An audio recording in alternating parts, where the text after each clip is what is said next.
Hello everyone, welcomes to Arwa Maths Academy. I am Athar Khan. So dear viewers, we were seeing about exercise 8.1 question 2 और उसका third example चल रहा है। तो ये क्या है example? Rohan's mother is 26 years older than him. The product of their ages in years 3 years from now will be 360. We would like to find Rohan's present age. तो ये स्टेटमेंट है और हम क्या कर रहे हैं इस क्वेश्चन में, इस क्वेश्चन नंबर 2 में इस तरह के स्टेटमेंट्स को, इस तरह के सिचुएशन को कन्वर्ट कर रहे हैं क्वाड्रेटिक इक्वेशन में। मतलब इस स्टेटमेंट से हम क्वाड्रेटिक इक्वेशन बना रहे हैं, इस एग्जाम्पल से हम क्वाड्रेटिक इक्वेशन बना रहे हैं। तो यहाँ भी हमें इस एग्जाम्पल से, इस सिचुएशन से क्वाड्रेटिक इक्वेशन बनाना है। तो यहाँ पर दो स्टेटमेंट है इस एग्जाम्पल में। पहला स्टेटमेंट है Rohan's mother is 26 years older than him. Rohan की जो मदर है वो रोहन से 26 years ज़्यादा है ना। ओल्डर मतलब बड़ी है। रोहन से कितनी बड़ी है? 26 years बड़ी है, मतलब रोहन से 26 years ज़्यादा है। तो अभी यहाँ पर बेसिक जो अननोन है वो क्या है? रोहन की एज। ठीक है, अभी रोहन की एज ही हमें नहीं पता, तो रोहन की एज जितनी भी होगी उससे उसकी मदर की एज 26 years ज़्यादा होगी। और लास्ट में उसने इस क्वेश्चन में ये पूछा भी है, we would like to find the Rohan's present age. मतलब जो हमें इक्वेशन बनानी है इस स्टेटमेंट से, इस एग्जाम्पल से, वो इक्वेशन इस तरह बनानी है कि हमें उस इक्वेशन से रोहन की प्रेजेंट एज पता चल सके। मतलब यहाँ पर जो बेसिक अननोन थिंग है, जो हमें पता करना है, जो हमें पता नहीं है, वो क्या है? रोहन की प्रेजेंट एज। तो जो भी अननोन होता है, जो भी बेसिक अननोन होता है, जो हमें पता करना होता है या हमें पता नहीं है, और जिसको हम वेरिएबल कंसिडर करेंगे तो हमें इजीली इस सिचुएशन को हम हैंडल कर सकते हैं। तो वो इस तरह का जो बेसिक अननोन थिंग है वो क्या है? रोहन की प्रेजेंट एज। ठीक है, जो हमें पता करना है, जो हमें पता नहीं है। तो रोहन की प्रेजेंट एज को हम कंसिडर करेंगे वेरिएबल से, और वेरिएबल कोई भी ले सकते हैं। तो नॉर्मली हम x लेते हैं, तो यहाँ भी x ही लेंगे। तो Rohan's mother is 26 years older than him, है ना। रोहन की जो मदर है वो 26 years ज़्यादा है रोहन से। अभी रोहन की एज ही हमें नहीं पता, ठीक है। तो रोहन की एज हम कंसिडर करेंगे x। तो हम लिखते हैं late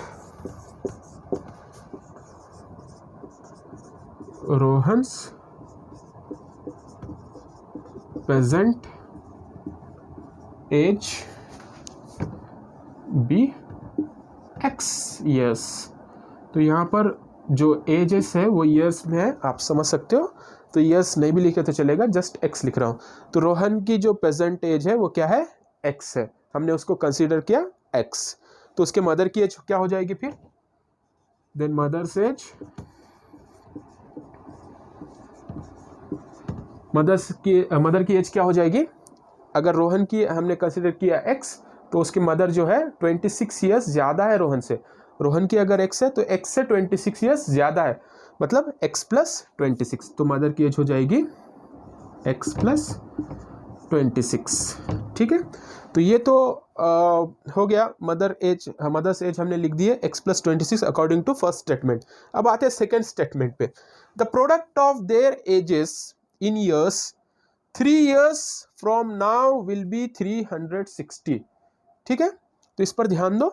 product of their edges, दोनों की एजेस का प्रोडक्ट 3 years from now, आज से 3 साल बाद की एजेस का। ठीक है, अभी के एजेस का प्रोडक्ट नहीं, आज से 3 साल के बाद की एजेस का। The product of their edges 3 years from now, मतलब 3 साल बाद आज से। ठीक है, तो जो भी एज होगी 3 साल बाद आज से, उनका प्रोडक्ट क्या है? 360।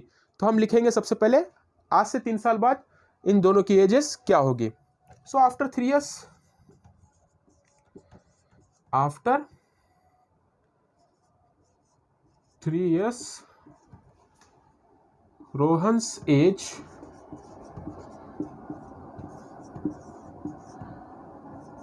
विल बी, क्या हो जाएगी 3 साल बाद? अभी क्या है? x है, तो 3 साल बाद क्या हो जाएगी? x + 3। Then mother's as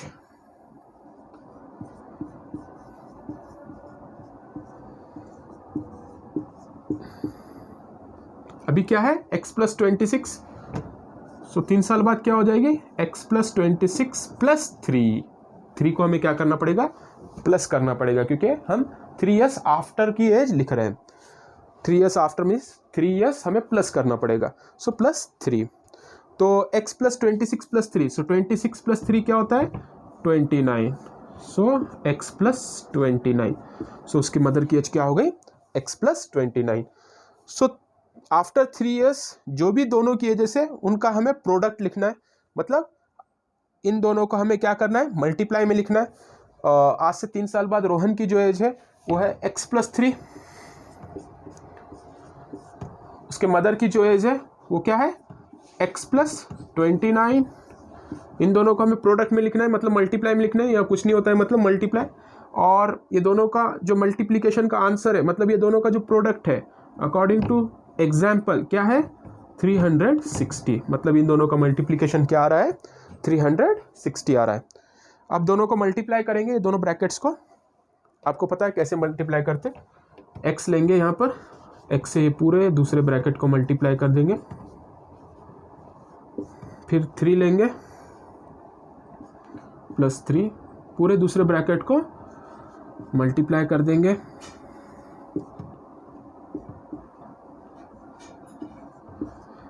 okay, then x into x, x square plus x into 29, 29x plus 3 into x, 3x plus 3 into 29, तो 29 और 3 का हमें मल्टीप्लाई करना पड़ेगा, 3 9 ज़ा 27, सो 7 हियर, 2 कैरी, 3 2 ज़ा 6 plus 2 8, so 87 means 3 into 29 87 is equal to 360। Further हम इसको फिर से सिंप्लीफाई करते हैं, so x square plus 29 plus 3x, sorry 29x plus 3x 32x plus 87, ये प्लस का 360 इधर आकर क्या हो जाएगा माइनस 360 इज इक्वल टू, यहाँ कुछ नहीं है मतलब 0, ठीक है। और इसके आगे का मैं ऊपर लिखता हूँ, क्वेश्चन को इरेज कर रहा हूँ।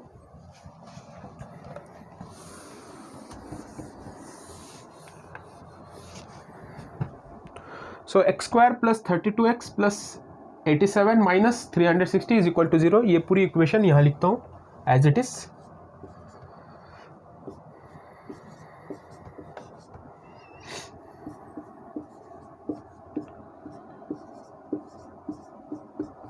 इसको फिर से सिंप्लीफाई करेंगे, जहाँ तक हो सकता है हमें सिंप्लीफाई करना है और स्टैंडर्ड क्वाड्रेटिक इक्वेशन बनानी है। प्लस माइनस माइनस, सो 360 से 87 गया, क्या बचेगा 273, और sign of big number minus, so minus 273 is equal to 0। अब इसको हम सिंप्लीफाई नहीं करेंगे क्योंकि ये स्टैंडर्ड क्वाड्रेटिक इक्वेशन में मतलब उस फॉर्म में, स्टैंडर्ड क्वाड्रेटिक इक्वेशन के फॉर्म में आ गई है। तो यही है हमारी final equation, x square plus 32x minus 273 is equal to 0, okay. तो ये फाइनल इक्वेशन है, और इस इक्वेशन को हम सॉल्व करेंगे तो हमें वैल्यू ऑफ x मिलेगी, मतलब रोहन की जो परसेंटेज है वो पता चल जाएगी। x की वैल्यू मतलब रोहन की परसेंटेज है ना, क्योंकि हमने रोहन परसेंटेज कंसिडर की है x, तो x हमें मिल जाएगा, मतलब रोहन की परसेंटेज हमें मिल जाएगी इसको सॉल्व करने के बाद, ठीक है। इसको सॉल्व करने के बाद अननोन वेरिएबल हमें ये जो x है इसकी वैल्यू मिल जाएगी, मतलब रोहन की परसेंटेज मिल जाएगी। लेकिन हमें इसको सॉल्व नहीं करना है, हमें जस्ट इक्वेशन लानी थी। कौन सी इक्वेशन लानी थी, क्वाड्रेटिक इक्वेशन लानी थी। किस लिए लानी थी, ऐसी इक्वेशन हमें लानी थी कि जिसको सॉल्व करने के बाद हमें रोहन की एज पता चल सके। तो वो इक्वेशन ये है, अगर हम इसको सॉल्व करेंगे तो यहाँ पर हमें रोहन की प्रेजेंट एज पता चल जाएगी, x की वैल्यू मिलेगी, मतलब वही x की वैल्यू रोहन की प्रेजेंट एज होगी। तो ये फाइनल क्वाड्रेटिक इक्वेशन है जो हमारा आंसर है, ओके।